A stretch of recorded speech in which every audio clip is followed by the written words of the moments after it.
जय श्री कृष्णा। आज माघ पूर्णिमा के दिन आइए सुनते हैं माघ पूर्णिमा व्रत कथा एवं महत्व। माघी पूर्णिमा के दिन संगम पर माघ मेले में जाने और स्नान करने का विशेष महत्व है। पुराणों के अनुसार माघ माह में पूर्णिमा के दिन देवता धरती पर आते हैं और गंगा में स्नान करते हैं।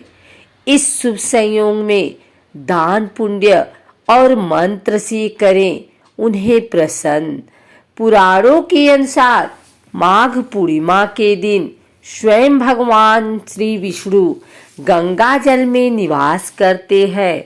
इस दिन गंगा स्नान करने से विष्णु की कृपा मिलती है तथा धन संपदा, लक्ष्मी, यश, सुख, सौभाग्य तथा उत्तम संतान की प्राप्ति होती है। माघी पूर्णिमा पर गंगा तथा अन्य पवित्र नदियों तथा सरोवर तट पर स्नान करके तिलांजलि देना चाहिए तथा पितृ तर्पण करना चाहिए। इस दिन दान दक्षिणा का 32 गुना फल मिलता है, इसलिए इसे माघी पूर्णिमा के अलावा 32वीं पूर्णिमा भी कहते हैं। दान करने से सभी तरह के संकट मिट जाते हैं और जातक मोक्ष को प्राप्त करता है। पूर्णिमा पर माता लक्ष्मी के मंत्रों का जाप करना चाहिए। इससे घर में धन समृद्धि में बढ़ोतरी होती है।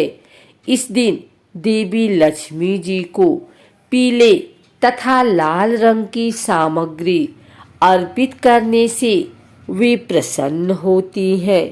प्रयाग में माघ मास के अंदर 3 बार स्नान करने से जो फल होता है वह फल पृथ्वी में 10,000 अश्वमेघ यज्ञ करने से भी प्राप्त नहीं होता।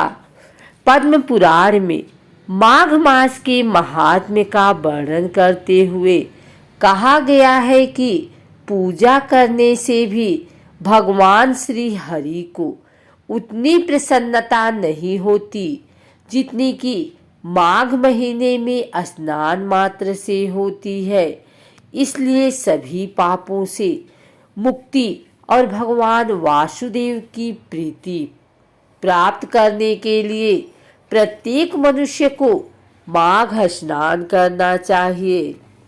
पौराणिक कथा के मुताबिक नर्मदा नदी के तट पर सुब्रत नामक विद्वान ब्राह्मण रहता था, लेकिन वे काफी लालची था। इनका लक्ष्य किसी भी तरह धन कमाना था और ऐसा करते करते इस समय से पूर्व ही वृद्ध दिखने लगे और कई बीमारियों की चपेट में आ गए। इस बीच उन्हें अंतर्ज्ञान हुआ कि उन्होंने पूरा जीवन तो धन कमाने में बिता दिया, अब जीवन का उद्धार कैसे होगा। इसी क्रम में उन्हें माघ मास में स्नान का महत्व बताने वाला एक श्लोक याद आया। इसके बाद स्नान का संकल्प लेकर ब्राह्मण नर्मदा नदी में स्नान करने लगे। करीब 9 दिनों तक स्नान के बाद उनकी तबीयत ज्यादा खराब हो गई और मृत्यु का समय आ गया। वे सोच रहे थे कि जीवन में कोई सत्कार्य न करने के कारण उन्हें नरक का दुख भोगना होगा, लेकिन वास्तव में मात्र 9 दिनों तक माघ मास में स्नान के कारण उन्हें मोक्ष की प्राप्ति हुई। कांतिका नगर में धनेश्वर नाम के ब्राह्मण अपने जीवन भिक्षा मांगकर निर्वाह कर रहा था। उसकी कोई संतान नहीं थी। एक दिन उसकी पत्नी नगर में भिक्षा मांगने गई, परंतु सभी ने उसे बाज कहकर भिक्षा देने से इनकार कर दिया। फिर किसी ने ब्राह्मण दंपत्ति को 16 दिन तक माँ काली की पूजा करने को कहा। उन्होंने विधिवत पूजा करके आराधना की और तब उनकी आराधना से प्रसन्न होकर माँ काली ने दोनों को संतान प्राप्ति का वरदान दिया और कहा कि अपने सामर्थ्य के अनुसार प्रत्येक पूर्णिमा को तुम दीपक जलाओ। इस तरह हर पूर्णिमा के दिन तक दीपक बढ़ाते जाना जब तक कम से कम 32 दीपक न हो जाए। इसके बाद ब्राह्मण ने अपनी पत्नी को पूजा के लिए पेड़ से आम का कच्चा फल तोड़ कर दिया और उसकी पत्नी ने पूजा की और फलस्वरूप वह गर्भवती हो गई। एक पुत्र ने जन्म लिया जिसका नाम देवदास रखा। देवदास जब बड़ा हुआ तो उसकी अपने मामा के साथ पढ़ने के लिए काशी भेजा। काशी में धोखे से देवदास का विवाह हो गया। देवदास ने कहा कि वह अल्पायु है, परंतु फिर भी जबरन उसका विवाह करवा दिया गया। कुछ समय बाद काल उसके प्राण लेने आया, लेकिन ब्राह्मण दंपत्ति ने पूर्णिमा का व्रत रखा था, इसीलिए काल उसका कुछ बिगाड़ नहीं पाया। तभी से कहा जाता है कि पूर्णिमा के दिन व्रत करने से संकट से मुक्ति मिलती है और सभी मनोकामना पूर्ण होती है।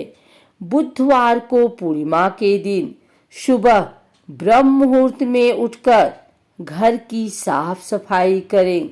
इसके बाद गंगा स्नान करें या पानी में थोड़ा गंगा जल डालकर स्नान कर लें। इसके बाद भगवान के सामने पूर्णिमा का व्रत रखने का संकल्प लें। भगवान विष्णु की माता लक्ष्मी के साथ वाली तस्वीर रखें और विधि विधान से पूजन करें। पूजा के दौरान प्रभु को पुष्प, फल, मिठाई, पंचामृत और नैवेद्य अर्पित करें। इसके बाद माघ पूर्णिमा की व्रत कथा पढ़ें या सुनें। पूजन के बाद सूर्य के सम्मुख खड़े होकर जल में तिल डालकर उसका तर्पण करें। दिन भर व्रत रखकर भगवान का मनन करें। रात में चंद्र दर्शन करके चंद्रमा को अर्घ्य दें। इसके बाद अपना व्रत खोलें। पूर्णिमा के दिन भगवान सत्यनारायण की कथा पढ़ना भी बेहद पुण्यदायी माना जाता है। मान्यता है कि इससे 100 यज्ञों के समतुल्य पुण्य की प्राप्ति होती है।